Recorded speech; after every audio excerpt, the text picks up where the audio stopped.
ಸಂಖ್ಯಾಕಾಂಡ ಅಧ್ಯಾಯ 3. ಆರೋನನ ಕುವರರು. ಸೀನಾಯಿ ಬೆಟ್ಟದ ಮೇಲೆ ಸರ್ವೇಶ್ವರ ಸ್ವಾಮಿ ಮೋಶೆ ಸಂಗಡ ಮಾತಾಡಿದ ಕಾಲದಲ್ಲಿದ್ದ ಮೋಶೆ ಆರೋನರ ವಂಶಸ್ಥರ ವಿವರ. ಆರೋನಿಗಿದ್ದ ಮಕ್ಕಳು ಇವ ಹೆಸರುಗಳು: ಜ್ಯೇಷ್ಠ ಪುತ್ರ ನಾದಾಬ್, ಅಬೀಹು, ಎಲ್ಲಾಜಾರ್ ಮತ್ತು ಈತಾಮಾರ್. ಯಾಜಕ ಸೇವಾ ವೃತ್ತಿಯನ್ನು ಕೈಗೊಳ್ಳುವುದಕ್ಕೆ ಅಭಿಷೇಕದಿಂದ ಪ್ರತಿಷ್ಠಿತರಾದವರು ಇವರೇ. ನಾದಾಬ್ ಮತ್ತು ಅಬೀಹು ಎಂಬಿಬ್ಬರು ಸೀನಾಯಿ ಮರುಭೂಮಿಯಲ್ಲಿ ಸರ್ವೇಶ್ವರ ಆಜ್ಞಾಪಿಸದ ಅಪವಿತ್ರ ಅಗ್ನಿಯಿಂದ ಧೂಪವನ್ನು ಸಮರ್ಪಿಸಿದರು. ಈ ಕಾರಣ ಸರ್ವೇಶ್ವರನ ಸನ್ನಿಧಿಯಲ್ಲಿ ಸತ್ತು ಹೋದರು. ಅವರಿಗೆ ಮಕ್ಕಳಿರಲಿಲ್ಲ. ಎಲ್ಲಾಜಾರ್ ಮತ್ತು ಈತಾಮಾರ್ ಎಂಬ ಮಿಕ್ಕವರು ತಮ್ಮ ತಂದೆಯ ಕೈ ಕೆಳಗೆ ಯಾಜಕರಾಗಿ ಸೇವೆ ಸಲ್ಲಿಸಿದರು. ಯಾಜಕರಿಗೆ ನೆರವಾಗಲು ಲೇವಿಯರ ನೇಮಕ. ಸರ್ವೇಶ್ವರ ಮೋಶೆಗೆ ಇತ್ತ ಆಜ್ಞೆ ಇದು: ನೀನು ಲೇವಿ ಕುಲದವರನ್ನು ಕರೆದು ತಂದು ಅವರು ದೇವತಾ ಕಾರ್ಯಗಳಲ್ಲಿ ಯಾಜಕ ಆರೋನನಿಗೆ ಸಹಾಯಕರಾಗಿರುವಂತೆ ನಿಯುಕ್ತಗೊಳಿಸು. ಅವರು ದೇವದರ್ಶನದ ಗುಡಾರದ ಬಳಿಯಲ್ಲಿರಬೇಕು. ಆರೋನನಿಗೂ ಇಡೀ ಸಮಾಜಕ್ಕೂ ನೆರವಾಗಿ ದೇವಸ್ಥಾನದ ಪರಿಚರ್ಯವನ್ನು ನಡೆಸಬೇಕು. ದೇವದರ್ಶನದ ಗುಡಾರಕ್ಕೆ ಸೇರಿದ ಉಪಕರಣಗಳನ್ನು ನೋಡಿಕೊಳ್ಳಬೇಕು. ಇಸ್ರಾಯೇಲರ ಪರವಾಗಿ ದೇವಸ್ಥಾನದ ಸೇವಾ ಕಾರ್ಯಗಳನ್ನು ನಡೆಸಬೇಕು. ನೀನು ಲೇವಿಯರನ್ನು ಆರೋನನಿಗೂ ಅವನ ಮಕ್ಕಳಿಗೂ ಒಪ್ಪಿಸು. ಇಸ್ರಾಯೇಲರಲ್ಲಿ ಆರೋನಿಗೆ ಸಂಪೂರ್ಣ ಶರಣರು ಇವರೇ. ಯಾಜಕ ಸೇವಾ ವೃತ್ತಿಯನ್ನು ಕೈಗೊಳ್ಳುವುದಕ್ಕೆ ಆರೋನನು ಮತ್ತು ಅವನ ಮಕ್ಕಳನ್ನು ನೇಮಿಸು. ಬೇರೆ ಯಾರಾದರೂ ಆ ವೃತ್ತಿಗೆ ಕೈ ಹಾಕಿದರೆ ಅಂಥವನಿಗೆ ಮರಣ ಶಿಕ್ಷೆಯಾಗಬೇಕು. ಜ್ಯೇಷ್ಠ ಪುತ್ರರ ಸ್ಥಾನಮಾನ ಲೇವಿಯರಿಗೆ.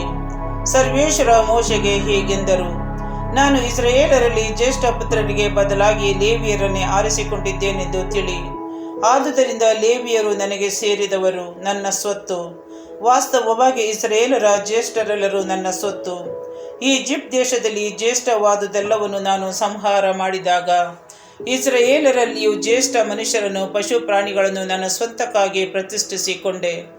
ಆದರೆ ಈಗ ಅಂಥವರಿಗೆ ಬದಲಾಗಿ ಲೇವಿಯರನ್ನು ಆರಿಸಿಕೊಂಡಿದ್ದೇನೆ. ಅವರು ಸರ್ವೇಶ್ವರನಾದ ನನ್ನವರು. ಲೇವಿಯರ ಎಣಿಕೆ.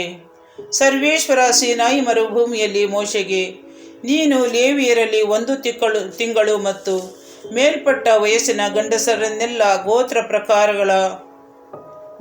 ಕುಟುಂಬಗಳ ಪ್ರಕಾರ ಎಣಿಸಬೇಕು ಎಂದು ಆಜ್ಞಾಪಿಸಿದರು. ಸ್ವಾಮಿಯ ಅಪ್ಪಣೆಯ ಮೇರೆಗೆ ಮೋಶೆ ಅವರನ್ನು ಎಣಿಸಿದನು. ಲೇವಿಯ ಮಕ್ಕಳ ಹೆಸರುಗಳು ಇವು: ಗೇರ್ಷೋನ್, ಕೇಹಾತ್,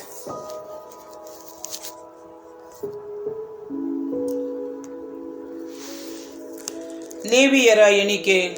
ಸರ್ವೇಶ್ವರ ಸೀನಾಯಿ ಮರುಭೂಮಿಯಲ್ಲಿ ಮೋಶೆಗೆ, ನೀನು ಲೇವಿಯರಲ್ಲಿ 1 ತಿಂಗಳು ಮತ್ತು ಮೇಲ್ಪಟ್ಟ ವಯಸ್ಸಿನ ಗಂಡಸರನ್ನೆಲ್ಲ ಗೋತ್ರ ಕುಟುಂಬಗಳ ಪ್ರಕಾರ ಎಣಿಸಬೇಕು ಎಂದು ಆಜ್ಞಾಪಿಸಿದರು. ಸ್ವಾಮಿಯ ಅಪ್ಪಣೆಯ ಮೇರೆಗೆ ಮೋಶೆ ಅವರನ್ನು ಎಣಿಸಿದನು. ಲೇವಿಯ ಮಕ್ಕಳ ಹೆಸರುಗಳು ಇವು: ಗೇರ್ಷೋನ್, ಕೇಹಾತ್, ಮೆರಾರಿ. ಅವರು ಗೋತ್ರ ಸ್ಥಾಪಕರು. ಗೋತ್ರ ಸ್ಥಾಪಕ ಗೇರ್ಷೋನನ ಮಕ್ಕಳು ಲಿಬ್ನಿ, ಶಿಮ್ಮಿ ಎಂಬವರು. ಗೋತ್ರ ಸ್ಥಾಪಕ ಕೇಹಾತನ ಮಕ್ಕಳು ಆಮ್ರಾಮ್, ಇಚ್ಚಾರ್, ಹೆಬ್ರೋನ್, ಉಜ್ಜಿಯೇಲ್ ಎಂಬವರು.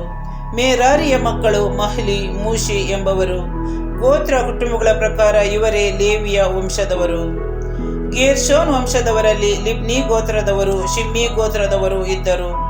ಅವರಲ್ಲಿ ಎಣಿಕೆಯಾದ 1 ತಿಂಗಳು ಮತ್ತು ಮೇಲ್ಪಟ್ಟ ವಯಸ್ಸಿನ ಗಂಡಸರ ಸಂಖ್ಯೆ 7500.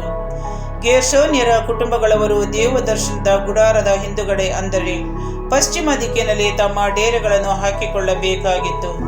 ಗೇರ್ಷೋನ್ಯರ ಗೋತ್ರಗಳ ಮುಖ್ಯಸ್ಥನು ಲಾಯೇನನ ಮಗ ಎಲ್ಯಾಸಾಫ್.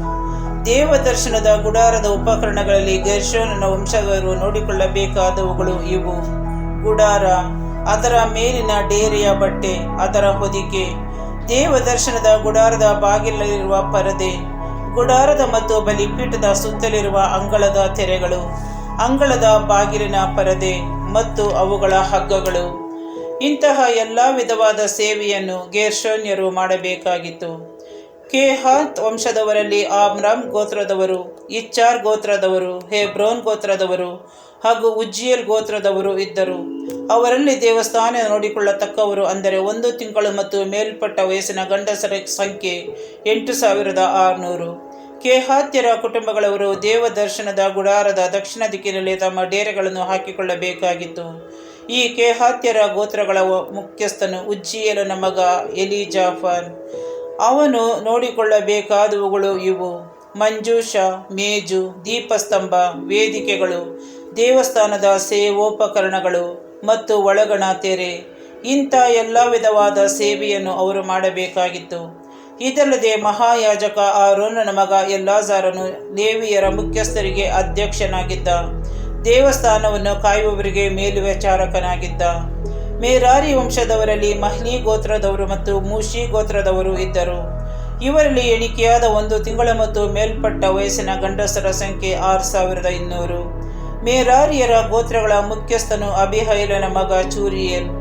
ಇವರು ದೇವದರ್ಶನದ ಗುಡಾರದ ಉತ್ತರ ದಿಕ್ಕಿನಲ್ಲಿ ತಮ್ಮ ಡೇರೆಗಳನ್ನು ಹಾಕಿಕೊಳ್ಳಬೇಕಾಗಿತ್ತು. ಮೆರಾರಿ ವಂಶದವರ ವಶಕ್ಕೆ ಒಪ್ಪಿಸಲಾಗಿದ್ದವುಗಳು ಇವು: ಗುಡಾರದ ಚೌಕಟ್ಟುಗಳು, ಅಗುಳಿಗಳು, ಕಂಬಗಳು, ಗದ್ದಿಗೆ ಕಲ್ಲುಗಳು, ಇವುಗಳ ಉಪಕರಣಗಳು, ಅಂಗಳದ ಸುತ್ತಲೂ ಇದ್ದ ಕಂಬಗಳು, ಅವುಗಳ ಗದ್ದಿಗೆ ಕಲ್ಲುಗಳು, ಗೂಟಗಳು ಮತ್ತು ಹಗ್ಗಗಳು. ಇಂಥ ಎಲ್ಲ ವಿಧವಾದ ಸೇವೆಯನ್ನು ಇವರೇ ಮಾಡಬೇಕಾಗಿತ್ತು. ದೇವದರ್ಶನದ ಗುಡಾರದ ಪೂರ್ವ ದಿಕ್ಕಿನಲ್ಲಿ, ಅಂದರೆ ಸೂರ್ಯೋದಯವಾಗುವ ಕಡೆಯಲ್ಲಿ, ಮೋಶೆ ಮತ್ತು ಆರೋನನು ಮತ್ತು ಆರೋನನ ಮಕ್ಕಳು ತಮ್ಮ ಡೇರೆಗಳನ್ನು ಹಾಕಿಕೊಳ್ಳಬೇಕಾಗಿತ್ತು. ಅವರು ಇಸ್ರಾಯೇಲರ ಪರವಾಗಿ ದೇವಸ್ಥಾನವನ್ನು ನೋಡಿಕೊಳ್ಳಬೇಕಾಗಿತ್ತು. ಬೇರೆ ಯಾರಾದರೂ ಆ ಕೆಲಸಕ್ಕೆ ಕೈ ಹಾಕಿದರೆ ಅವರಿಗೆ ಮರಣಶಿಕ್ಷೆಯಾಗಬೇಕಾಗಿತ್ತು. ಮೋಶೆ ಮತ್ತು ಆರೋನರು ಸರ್ವೇಶ್ವರನ ಅಪ್ಪಣೆಯ ಮೇರೆಗೆ ಕುಟುಂಬಗಳ ಪ್ರಕಾರ ಎಣಿಸಿದ ಲೇವಿಯರ, ಅಂದರೆ 1 ತಿಂಗಳು ಮತ್ತು ಮೇಲ್ಪಟ್ಟ ವಯಸ್ಸಿನ ಗಂಡಸರ ಸಂಖ್ಯೆ 22,000. ಜ್ಯೇಷ್ಠ ಪುತ್ರರಿಗೆ ಬದಲಾಗಿ ಲೇವಿಯರ ಆಯ್ಕೆ.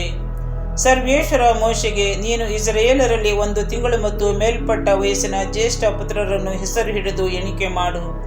ಆದರೆ ಸರ್ವೇಶ್ವರನೆಂಬ ನನ್ನ ಸೊತ್ತಾಗುವುದಕ್ಕೆ ನೀನು ಇಸ್ರಾಯೇಲರ ಚೊಚ್ಚಲಾದ ಪಶು ಪ್ರಾಣಿಗಳಿಗೆ ಬದಲಾಗಿ ಲೇವಿಯರ ಪಶು ಪ್ರಾಣಿಗಳನ್ನು ತೆಗೆದುಕೋ ಎಂದು ಆಜ್ಞಾಪಿಸಿದರು.